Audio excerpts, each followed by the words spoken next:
వాటిలో అన్నింటిలో ఊరికే గవర్నమెంట్ మీద ఆడిపోసుకోవడం, జగన్మోహన్ రెడ్డి గారి మీద ఆడిపోసుకోవడం తప్ప ఇంకా ప్రతిపక్షానికి ఇంకో పని ఏంటుంది?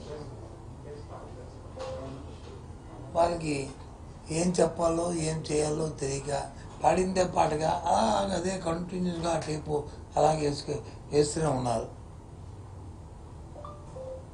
మేము 100 సార్లు చెప్తున్నాం, ఈ ప్రభుత్వం గత 4 సంవత్సరాల 10 నెలల కాలంలో ఇంకో 2 నెలలు కూడా కంప్లీట్ అయితే 5 సంవత్సరాలు అయిపోతుంది. ఈ నేపథ్యంలో నాయకులు కానీ ముఖ్యమంత్రి కానీ ఒకే మాట చెప్తున్నాం, ఈ 4 సంవత్సరాల ప్రజలకి ఏదో మేలు జరిగింది అనుకుంటే, మంచి జరిగింది అనుకుంటే,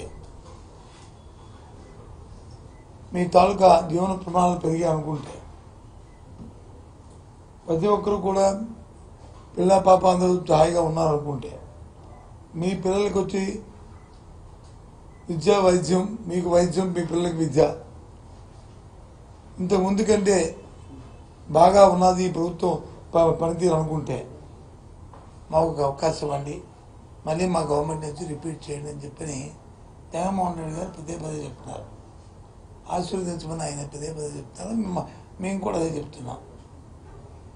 ఊరిగా ఎందుకు మీరు మాట్లాడుతున్నారో అర్థం అవ్వట్లేదు. అనొచ్చు కదా, ఇగో ఇది లోపం ఉంది, ఇది లోపం ఉంది, ఇది లోపం ఉంది అంటే ఇప్పుడు నేను చెప్పిన 10 అంశాల్లో ఏది లోపం ఉంది, ఏది అందట్లేదు, ఏది చేయట్లేదు, ఇంతకు ముందు కంటే విద్యలో కానీ వైద్యంలో కానీ లేదా సంక్షేమంలో కానీ వ్యవసాయంలో కానీ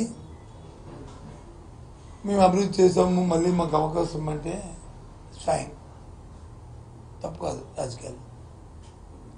కానీ ఏమీ చేయక శూన్యాన్ని అరచేతిలో వైకుంఠం చూపెట్టి మళ్ళీ వాళ్ళు తగుదమ్మా అంటే ముందుకు వస్తుంటే పెద్ద అమాయకులు కాదు. అందుకే జగన్మోహన్ రెడ్డి గారు వచ్చి ఇక్కడ మనకు సభ జరిగింది, పార్టీ కార్యక్రమం సిద్ధం భీముల్లో వేలాది కొద్దిగా లక్షల కొద్దిగా వచ్చారు కార్యకర్తలు, ప్రధాని. అవునా కాదా చెప్పండి? ఇప్పుడు వచ్చి మళ్ళీ ఇవాళ ఏం మాట్లాడతారో మన ఏరియాలో జరిగింది, ఏ రకంగా వచ్చారు, ఏం మాట్లాడతారో అర్థం అవ్వదు. కాబట్టి దయచేసి అన్నీ పట్టుకొట్టుకొని కన్స్ట్రక్టివ్గా ఏదైనా మాట్లాడినప్పుడు పూర్వపరాలతో, ఎందుకంటే కొత్త వాళ్ళు మాట్లాడితే పర్వాలే, పాత వాళ్ళు మాట్లాడినప్పుడు 14 సంవత్సరాలు వచ్చి రాష్ట్రం పరిపాలించినప్పుడు నా పరిపాలన జరిగిందని కంపారిజన్ చెప్పుకోవాల్సిన అవసరం ఉంది. దాన్ని వేగంగా మాట్లాడడం మాత్రం అది సాంప్రదాయం కాదు, ప్రజలు దాన్ని హర్షించరు. కాబట్టి దయచేసి కన్స్ట్రక్టివ్గా ఏదైనా ఒక చెప్పదలుచుకుంటే కంపారిజన్ చేస్తూ చెప్పండి, దానికి సరైన వివరణ ఇస్తాం, సమాధానం చెప్తాం అని మీ ద్వారా ప్రతిపక్ష పార్టీ అని ముఖ్యంగా తెలుగుదేశం పార్టీకి తెలియజేస్తున్నాను. చెప్పండి, ఇంకేం కాదు.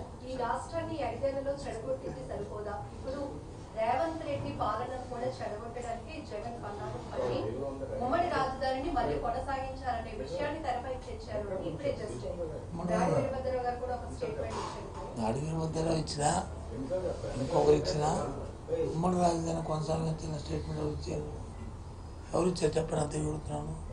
10 సంవత్సరాలు ఉమ్మడి రాజధాని, 10 సంవత్సరాలు ఉమ్మడి రాజధాని, 10 సంవత్సరాల్లో అర్ధరాత్రి వచ్చి పరిగెట్టి ఓటుకు నోటు కేసులో వచ్చి అక్కడ వదిలేసి కట్టుబాట్లతో ఇంటికి వచ్చేసాము, చేసిన దొంగ పనికి వచ్చేసాము. అది వాస్తవం కాదా? అది దానికి మళ్ళీ సుబ్బారెడ్డి గారు ఏం చెప్పారో, ఆయన ఏమన్నారో ఒకసారి పరిశీలించుకుంటే తెలుస్తుంది. అంతేగాని అందులో పుల్ స్టాపుల్ని కామాలు తీసి ఎక్కడో మాటను పట్టుకుని దాన్ని వచ్చి అటు ఒక 10 వాక్యం ఇటు 10 వాక్యం చేర్చుకుంటారంటే ఎలాగవుతుంది? నోనో, నిజంగా మీరు వచ్చి ఆ మాట కానీ మీరు ఈ ప్రతిపక్షాలు మాట నేను తీవ్రంగా ఖండిస్తున్నాను.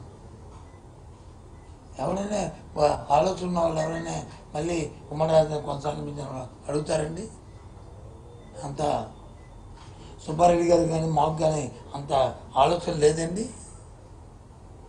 ఇవాళ కొత్తగా రాజకీయాలకు వచ్చాము మేము ఆడడానికి, చెప్పండి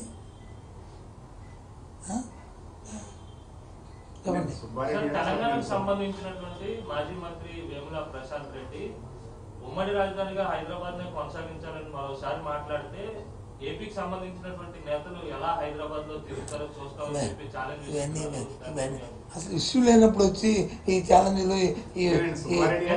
తెలుసు అండి. ఆయన అన్ని మాటలు చెప్తాను. ఇప్పుడు ఆయన అన్ని మాట ఏంటి మీరు వచ్చి ఎంపీకి అయితే మీ ప్రయారిటీ ఏంటని అడిగారు. మీరు రాజ్యసభ మెంబర్గా గెలిచిన తర్వాత మీ తాలూకా ప్రయారిటీ అని అడిగారు. విభజన చట్టంలో చాలా అంశాలు ఉన్నాయి. అంశాలు వచ్చి ఫుల్ఫిల్ అవ్వలేదు. ప్రత్యేక హోదా కానీ లేకపోతే ఆ రోజు ఉమ్మడి రాజధాని ఉన్నప్పుడు వచ్చి అక్కడి నుంచి వచ్చేసాము. దాంతోపాటు రెవల్యూషన్ ఫండ్స్ ఒకటి రావాలి. తెలంగాణ నుంచి మాకు రావాల్సిన నిధులు కూడా ఉన్నాయి.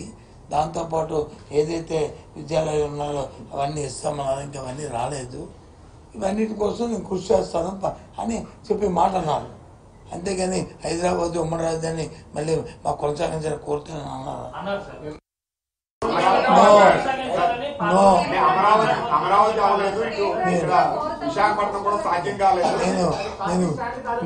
నేను నూటికి 100% మీరు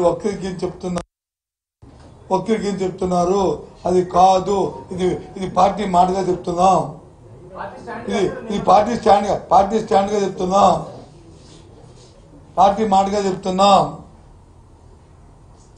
సరిపోయిందా? మీరు పార్టీ స్టాండ్ నేను చెప్తా. ఆయన అనలేదు అన్ని వ్యక్తి నాకేంటి? మీరు చెప్తుంది ఏంటి? మీరు పార్టీ స్టాండ్ అన్నారు, కాదని చెప్పాను లేదా? లేదు, అది నాకు తెలియదు. ఆయన అనలేదు. నేను అనలేదు, నేను చూడలేదు. నేను ఎలా అనుకుంటాను?